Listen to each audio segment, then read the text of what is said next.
You can see that these wards are a bit more offensive than these ones that were placed, but the idea is the same, depending on how offensive you want to be and depending on how aggressive you want your warding to be. And these wards are mostly for when this first tower is taken down. And there's a lot of wards that we place, especially this one, this one, and this one. They're very good in terms of when you're taking the first mid tower, taking the second mid tower, taking the bottom tower. So you could even use these wards during the tower pushes, and you kind of get a dual prong effect out of it.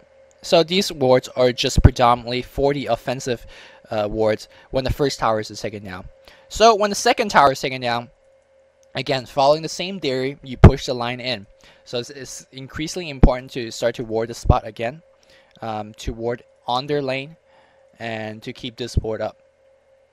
Again, this warding spot, you could place it in 3 sides, but you got to keep in mind that when you're counter warding in this spot, when you're trying to hit from this side on the sentinel, you could only hit up when you have 600 range. So a lot of times, if you have a Vengeful Spirit or a THD and you drop down a sentry ward, you cannot counter ward unless you have 600 range. So you got to grab a buddy that has 600 range. A lot of warders, you got to keep in mind, they drop the sentry ward and be like, oh shit. And so a good thing to keep in mind. And don't get choke point jungling when you're warding, because I think your noob did that once and we laughed. So okay, so again, very good to have this in lane ward. Keep this ward up and keep this ward up. Again, very building this line. So as we done a couple of this like offensive and defensive warding, you kind of start to get the idea of how to ward in terms of going into the mid lane game. Just look at the minimap. It's very simple. It's very simple. Things get a little bit complicated when there's a gem on the enemy team, and you gotta start warding a little bit smartly in terms of having things on uphill as much as possible, having things on spots that aren't warded very frequently. But again, that just comes through in terms of having experience and just have it's just kind of smart in-game decision making that you can't really teach. But again, looking at the minimap, very nice oppressive arc on the enemy side. So the next clip, we're going to ward a little bit defensively, and warding defensively on the Scourge side is my personal favorite because there's a lot of nice spots that not many pro players that even use. So we're going to talk about warding defensively as Scourge. Alright, the last portion we'll be warding is the Scourge defensive ward. Again, we're going to keep in mind with that line arcing theory. But the thing I haven't been really stressing out about is that mid game to late game, that Roshan is going to become an increasingly important kind of a game breaking turnaround. And as Scourge, you have a pretty good nice advantage in terms of having Scourge relatively closer to your base and a lot of easy warding spots to it as well. So we're going to be warding the Roshan defensively, and by I mean mid game you have your first line of tower taken down. Again, your noob shows us a great warding spot, using this tree, hiding behind it, warding very safely. Again, going back to that early game analysis, you want to ward as safely as possible. And notice how your noob is taking a very defensive arc, even going into the Roshan area and then warding it. This defensive arc lets you stay out of sight as much as possible, and it's very sexy. Even going into the Roshan area, keep in mind the Roshan area provides a light snow fog to the enemy, so you're warding this extremely safely. It's very hard to gank this like this. And if they have a ward on this side, for example, they would not have seen you to make that little loop around. And again, very defensive, safe warding technique that your noob just showed us here. Also, when you're warding defensively, let's say you want to see to the enemy side on the mid lane, very good idea to have a ward here. And see, nice little vision it kind of gives on this side. Not too terribly a lot of vision, but vision nonetheless. Of course, you could with this torch ward, you could ward on this torch as well, but not that big of a deal here.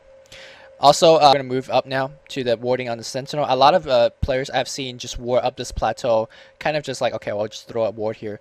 Ward here instead. You can see that it gives you uphill vision, but also gives you a little bit of downhill vision as well, as if we see enemy walking to this way. So it'll give you some nice vision there as well. This ward not too bad, but just a single, it's kind of monochromatic. It's a single purpose ward, not very cool. This is a multi-dimension, yay for colors. And nice ward up this hill as well. Very nice path in terms of seeing a gank going top into your carries here, or going to a path into your mid lane here as well. So as I'm pinging very aggressively, you can see the wards is warding very aggressive defensively. And finally, the last ward will be a very good in lane ward right here. Right when your first tower is taken down, not a bad idea to ward this. And the reason why I like this ward, because it really combines, using conjunction, it's a very safe ward. If you look at this ward, and this ward, there's no way that if your Sentinel farmer if your Scourge carrier is farming here, there's really no way to gank that, because you have a complete arc protecting him. No matter which path the enemy takes, you will definitely see it. This nice ward on top grants you vision down here, and it's really a nice path to see if enemies walking through it. This ward grants you vision, path from here and path from here.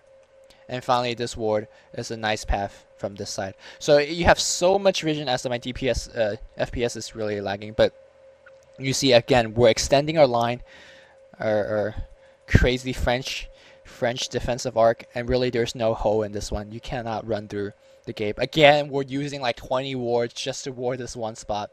But, you know, you get the idea. We're going to use our kind of a line theory to go along with this. Also, okay, no, this is when the first line of tower is taken down. Let's ward as if our second line of tower is taken down. So we're going to be warding up this hill. Very important. And warding in base lanes, or warding in lane, because you don't know if enemies pushing. But just treat these second towers that are not taken, you know, just that's the ward spots that we will be warding. And you could already see, you know, very, very nice defensive arc. Very defensive arc. And that's pretty much it in terms of defensive and offensive warding. Now in your game, it's not gonna be, oh, this one's okay.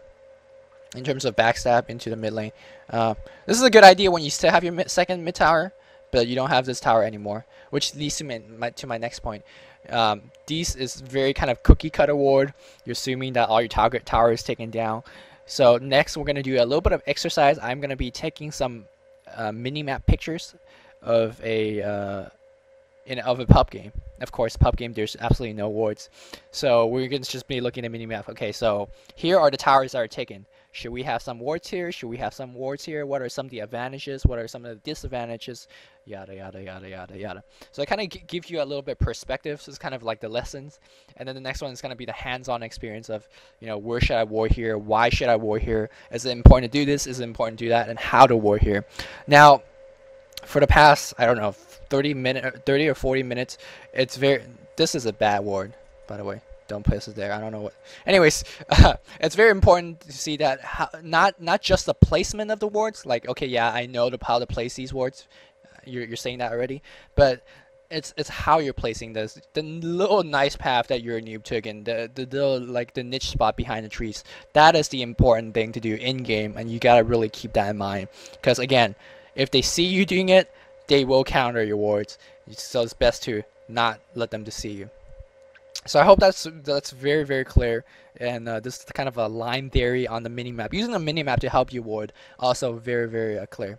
Of course, there's just, you know, warding exercise such as that, you know, if there's 4 enemies missing off the map, you know, don't be a dumbass and walk to the other side of the map to ward. That's kind of, you know, the gimmick, but sometimes still players still make that mistake. So I just want to throw out there, ward when you're safe, not, you know, you don't have to go gun ho with your wards.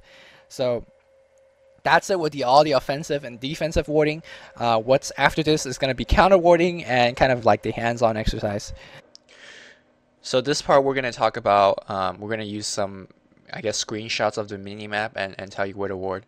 In game, it's, you know, you have a lot more information depending, hey, I just won a team fight, or hey, I just lost a team fight, and how would my wards change accordingly.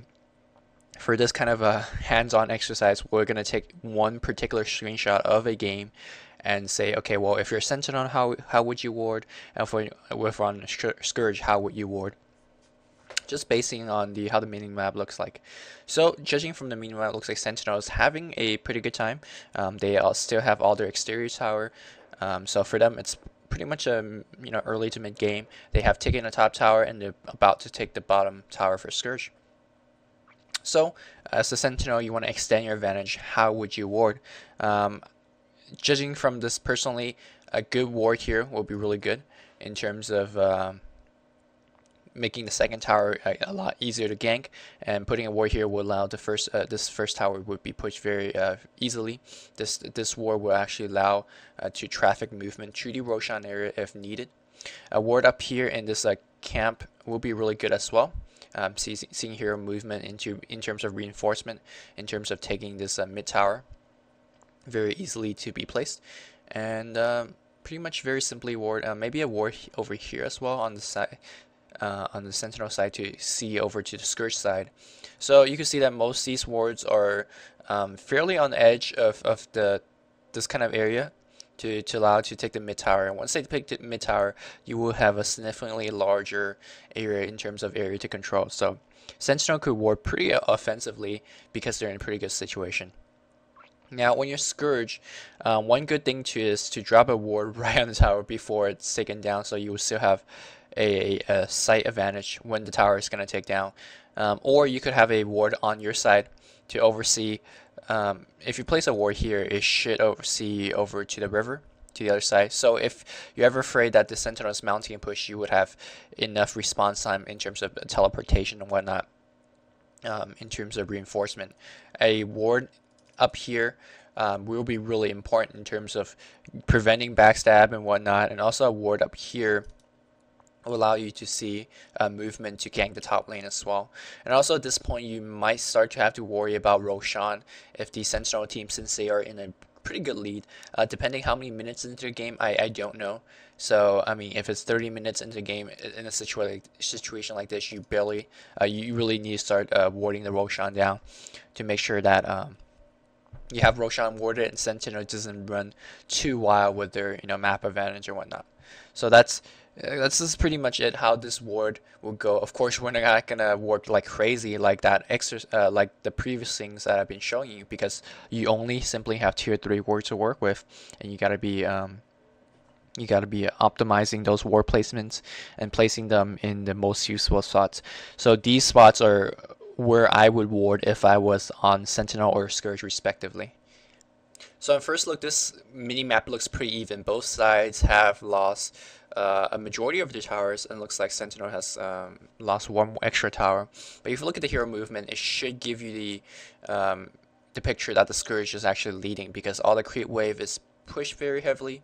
And again, I don't know the specifics of this game, but judging from the minimap, it looks like the Scourge is in an advantageous position. So let's talk about Scourge warding offensively at this point. First, you gotta ward the uphill camp, because it will make taking the Sentinel tower a lot easier if they want to go for a push. And also, it gives you control over this neutral camp. Sentinel, when they need a farm, they can't venture too far out. They can't even really cross the river. Yellow, maybe, yeah, extending to the first tower. That's maybe as far as they could go. So having a ward like this will really lock down the farming position in here. Having the 2 Lily ward at this point will really give you a huge farming advantage. Basically, these 2 ward will give you control over the entire Sentinel forest, and also give you somewhat of a control into the bottom lane for the Sentinel as well. So these 2 wards for Scourge could really hold down their offensive power. But you gotta keep in mind that if you're warding on Scourge like this, it's a very easily counterable position. For Sentinel, they could just really pop a Sentry ward and counter it very easily. So maybe in that regard, having Observer ward here wouldn't be too bad, because it will give you nice vision if they're pushing at the mid lane as well. So these would be some of the wards I would place if I'm on Scourge. In terms of depending on if I'm pushing a second tower or if I'm going to hold back and farm. If you want to sit back and farm, I think having some lane wards like here and here would be really good. But if you want to go for the tower pushes, having a ward on the high grounds here and here would be really, really helpful. It really depends on what you want to do as a team. So and you could ward very differently as well. So one kind of example I'm drawing from this is that sometimes it's not just placing the wards where you want them to be placed. Sometimes you got to know what you actually want to do. Am I gonna go push? Am I gonna go defend? Am I gonna go turret on farm? It really depends. So in that example, I just show you that depending on what you want to do, you could ward in very different spots. So